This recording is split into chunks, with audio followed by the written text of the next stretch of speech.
Today I'll be transforming this dusty old canvas into my very first plein air painting competition piece. With no experience.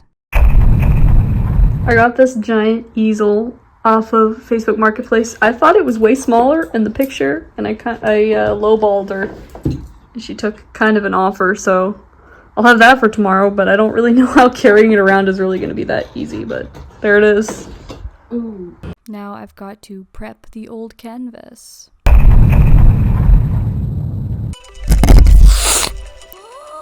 I woke up at 9-ish, an hour and 15 minutes later than I'd set my alarms for. SW and I were hoping to get to the painting competition around 8:45-ish. I had to scramble to get ready. Alright, here's a sneak peek of the park. I'm kind of eyeballing those geese that are out in the field, but they'll be moving, so I don't know. But it goes all the way over there. There's already some people down by the river. We'll see. This is her sock.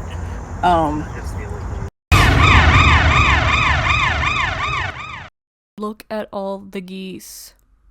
Got to the competition around 10:30-ish, then we were off to the races. I feel like picking the right spot for these sort of things is key, so I took a little bit of time to find the spot. I thought the pond was perfect.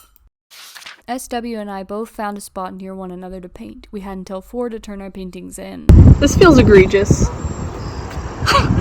This tiny little canvas. But I'm thinking, I didn't know. See, the geese are right there, and they're very attractive, but I like this little spot where you can kind of see all the stuff under the water, so maybe they're the move. I know theoretically there's no like bright pinks in what I'm about to paint, but I've just been really into pink. Okay, now we're getting into the proper art making portion of this video where I'm putting down the first line and really getting into the meditative state of plein air painting. At least, you know, that's the theory. I also foolishly trusted myself and thought I put my sunblock back into my car after a zoo trip. I did not. That's a little bit of subtle foreshadowing for you, you know. Real ones will spot how red my arm starts to get as this process goes along.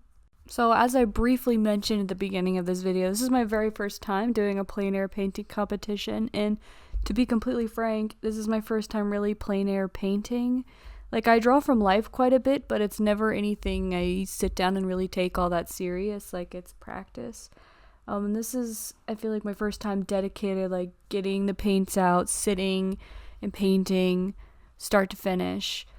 Going into it, I was actually feeling a bit bold. I was like, oh my god, you know, I draw. Like, this can't be too hard, right? No, it whooped my ass. Like, you can already see as I'm trying to block in details, I'm not good at color matching, and I'm not very used to using acrylic paints either. I haven't really painted since high school, probably, when I took a painting class, or maybe some off and on classes in art school, but really I am more of a dry user, so I'll use like color pencil, pastels, never really touching wet mediums, so I was definitely not ready for the ass kicking that this painting gave me. Which is really funny, because like I said, this is my very first time doing this, so don't know why I was like, yeah, this is gonna be really epic, guys. There was also this unexpected pressure of the people who were walking by and just, you know, watching.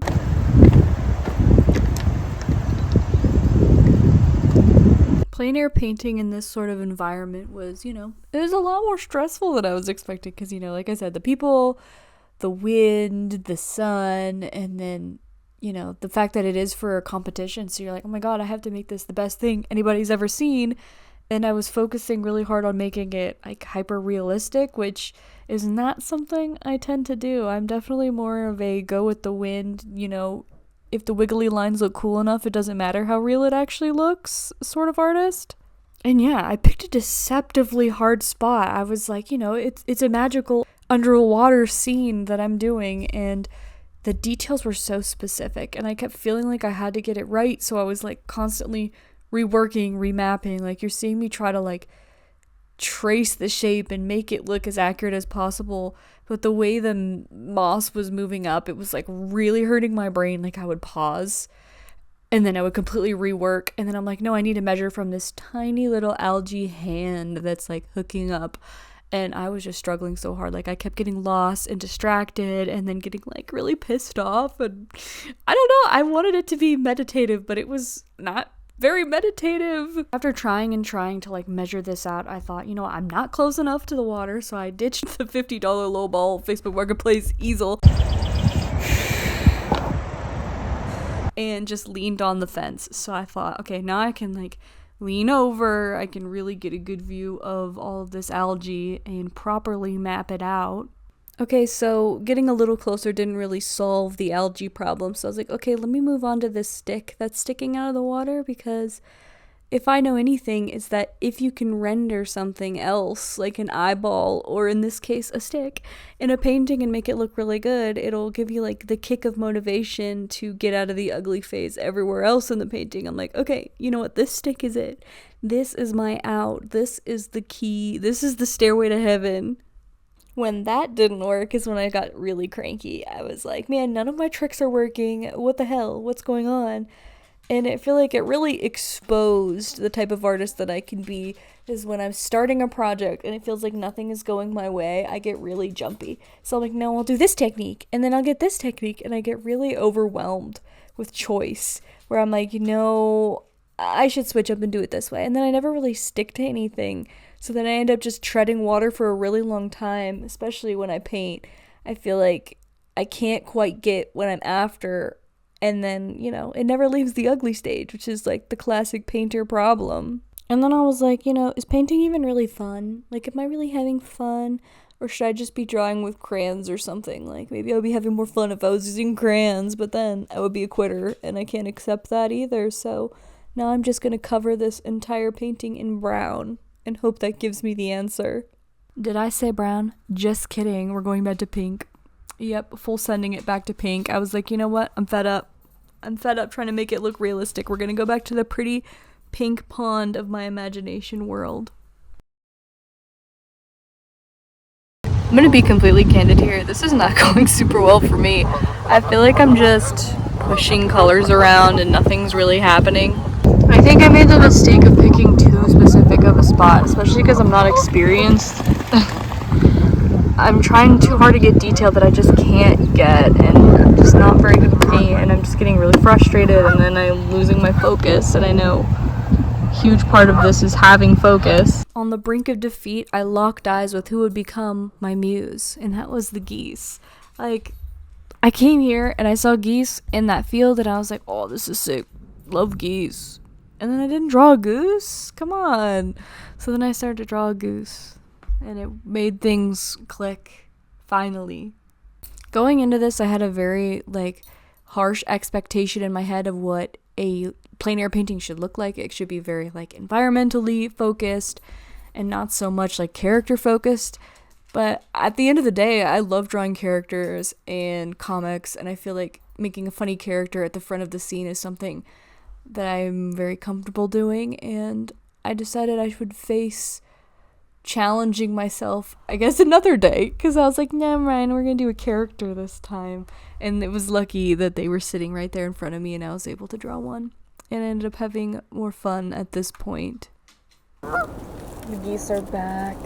So they swam away for a while, so I had to work on something else, but now that they're back, I can finish it.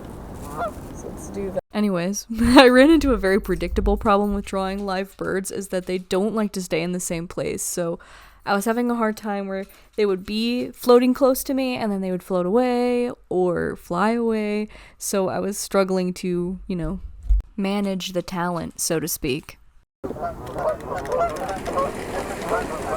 So the geese did leave, but that was okay because they were just flying around the park, and I was like, you know what, I have to finish this background anyway, and I could always go find the geese if I need to finish them, so it's no big deal. And I was still confident at this point that they would come back, but spoiler alert, they did not.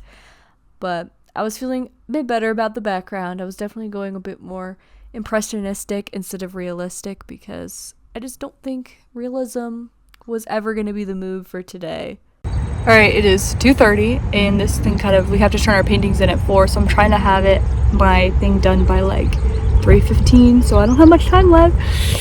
I don't know. This is where I'm at. I think I kind of leaned really abstract. The geese have not come back, so I haven't got to finish him yet, but it's getting very abstract. So I'm just gonna try and lean into it, finish strong with lots of pinks, purples, and this green. And I'll probably have to just walk up to the geese to finish this. We're almost there. I'm basically at the point where I'm just waiting for a goose to show up. Either I migrate to them or I just try to remember what the geese looked like. My models didn't properly come back, so I think I had to freeball what the goose looks like. Yeah. Alright, there it is. Signed, dated. Woohoo! Okay, I turned my painting in. Right on time. Now I gotta go get the rest of my stuff. Turned my piece in with 15 minutes to spare. SW turned hers in right after. Hers turned out so amazing, by the way. Beautiful. If you don't even at least place in the top 3, I will eat my hat. Okay, we just finished the painting thing. I am violently burnt. I am not as burnt. She is very red. We both liked it and would do it again. It was a lot of fun. I had a really good time. We'll probably make a follow-up when the actual thingy show happens and the placements or whatever, so. Alright, I'm just gonna hide with aloe vera. The opening night for the Plein Air art show started at 6, so SW and I inhaled some Subway and scrambled to get ready. There she is, up there, next to the other bird.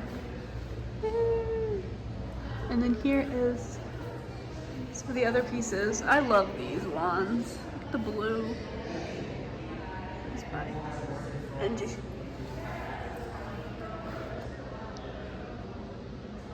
Okay, just got into the competition. Did not win, but it was really funny. They put them on the sign. Look at that. Boom.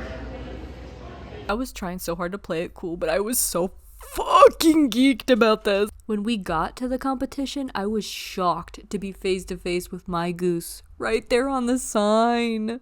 I was incredibly humbled and honored. I didn't place or anything, but I made it onto the advertising, which is so special. My goose has a face for Hollywood. Oh my god, there's just so many fantastic pieces at this event. Like, it was mind-blowing. I also made these little zines of the diary comic I made about the show and handed them out to the other artists.